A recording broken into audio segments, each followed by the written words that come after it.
how do you improve the quality of your network so that your network helps your business grow and so that you enjoy giving back to your network?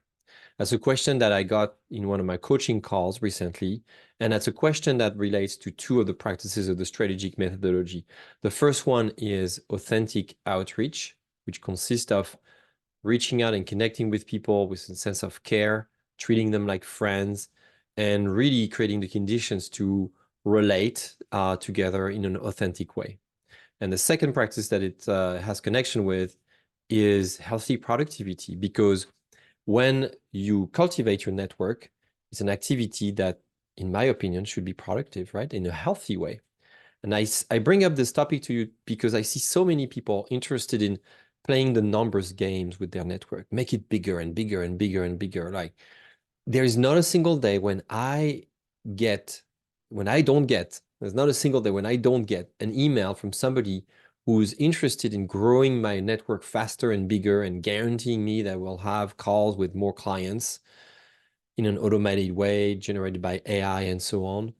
And because I've tried these methods in the past, I can tell you that these methods, these tactics do not align with a business that is trying to grow and with a business owner that is trying to grow the business in an authentic, meaningful, and probably very humanistic way. Why do I say this? It's because we don't realize that the cost of our relationship is not just time and money invested in digital tools and sales effort. It also comes with an emotional cost, right? So here is a quick thought exercise for you to demonstrate what I mean to say by emotional cost.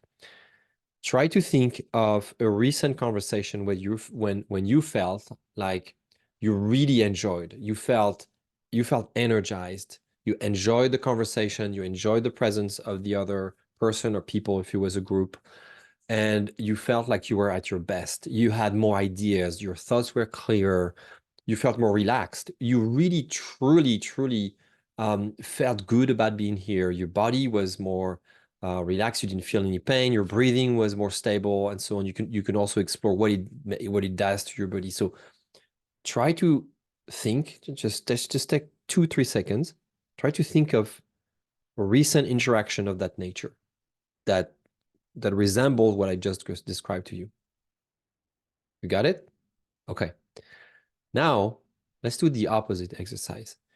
Try to remember the last time you ran into someone and you had a conversation, even if it was an email or a quick chat or a phone call, a quick interaction where you felt like, my gosh, this was awkward. It didn't click very well.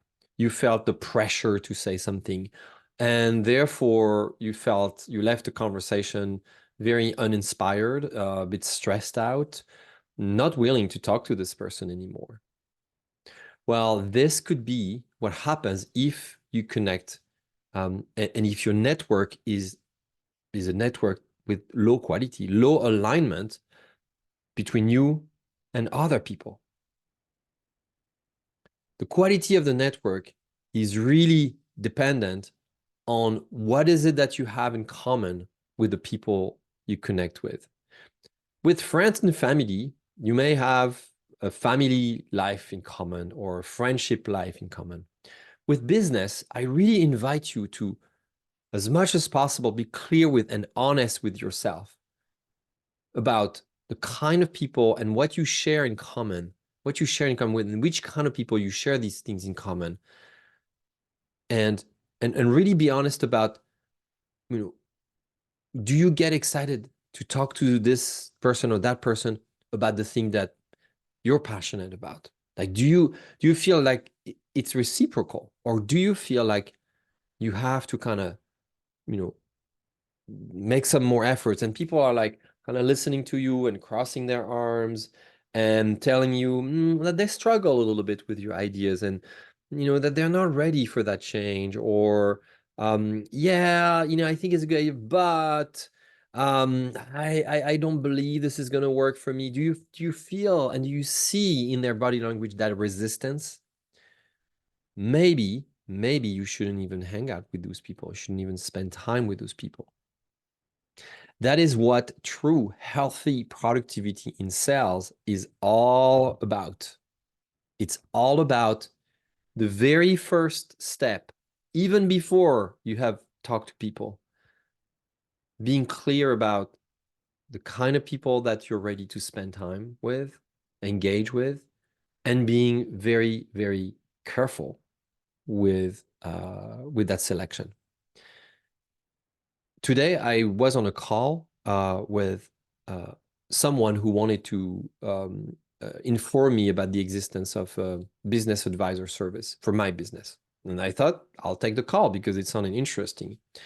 And what I really, really appreciated with this person, I really, really, and I told this person that I really appreciated, is that she made sure that she carefully vetted if I could be a potential fit for their services. The conversation was less than 15 minutes.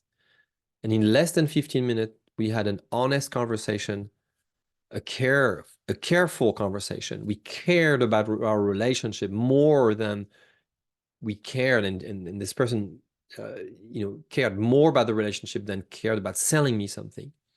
And I appreciated this conversation so much because in that moment, it was all about, can we experience something of value here in this moment on planet Earth? Do we feel like we are here at that time and that place? Do we feel like the timing is right, the fit is right to create a new possibility that will, that will be equally valuable? This was really, really what this quick conversation was about. It turned out there was not a fit. I'm not going to go into detail why, but not going to give you all the details why, but there wasn't a fit, right? And I really appreciated the salesperson so much because she came to this conversation trying to build a network and noticing that I was probably not going to be a good fit for her network.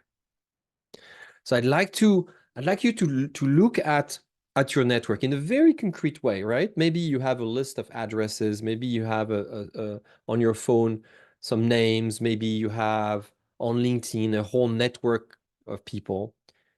And I encourage you to let go of the mentality which consists of keeping all of those contacts because maybe one day they're going to be interested in what you do. Maybe you should reach out and create an irresistible offer for them and you'll hook them and they'll become clients, right? I really urge you to drop that mindset, to really let go of that mentality and refocus on the core of humanity, which is things like our values. Do we feel like our energies are compatible? Do we feel like we are excited to talk about the same thing? We are energized by combining our minds and hearts and coming up with a mutually beneficial solution or solution for somebody else. This should be really what healthy productivity in sales is all about. It's about really assessing that fit, sorry, not fit, but fit in English, the match, right? Assessing if we match, if we have something in common together before we decide anything else, right? Is there really something that that we think, that we believe that clicks here? I'm not necessarily talking about building a relationship because I see so many people like getting confused with sales in our services and saying, well, yeah, you have to be a relationship builder. And what does this mean exactly? Does this mean making friends with people or getting to know each other for a very, very long time? Yes, relationships are important. But to me, creating a relationship that is also fun and enjoyable is a nice to have. It's not the first thing that you should be focusing on. First thing that we should be focusing on, as I described to you in this video, is aligning on mutual motivations, values. It's almost like an energy thing sometimes, when it may not feel very tangible, but it is actually an energy thing and feels very much, and you can really feel it very much when you're in these moments. So That is, to me, the core of healthy productivity in sales. Now, another reason why I tie this to healthy productivity is because if you think about it, you don't have a lot of time to grow your network. Maybe you're going to grow a network of up to 1,000 people. I cap my network on LinkedIn at 1,000 people. Above 1,000 people, I really carefully look at my LinkedIn contacts and I remove the people that where I don't see a fit. I don't see sometimes there are people in there I forgot. I don't even know who they are. So I just remove them from my network. So I encourage you to be that selective, to be really that careful, because the reason why I say this is about productivity is like you don't have a lot of time. You don't have a lot of room in your business to have 1 million people that are not really a good match for you, to be honest. It's all about carefully selecting the metaphorical spots you can have and distributing those spots to the people who are going to find those spots valuable, who are going to enrich their life and enrich the life of others because they are part of your network. So focus on the quality of your network. I gave you just a bunch of tips to do it, and see what it does. It may feel a little bit counterintuitive at first, or a little awkward, or a little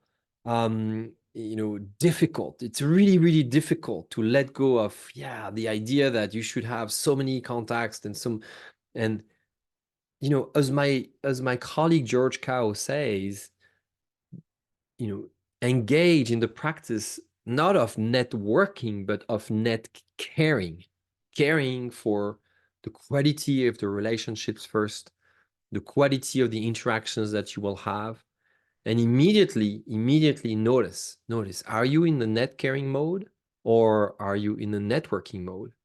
Really, that's the core of healthy productivity in sales. So be that selective person. Take the lead on figuring out who is the most successful client for you. It will be a question that will take you some time to really explore and answer. But start today, because not everybody is meant to buy your service or your expertise. It's just a small subset of people. And the sooner you know about this answer, the faster you're successful and the more value you will create in the life of those ideal clients. All right, I hope that this helps. As always, I welcome your comments. Thank you so much for your encouragement if you're watching this video on YouTube. I really, really do appreciate you spending the time to welcome those ideas and using them to make your business better.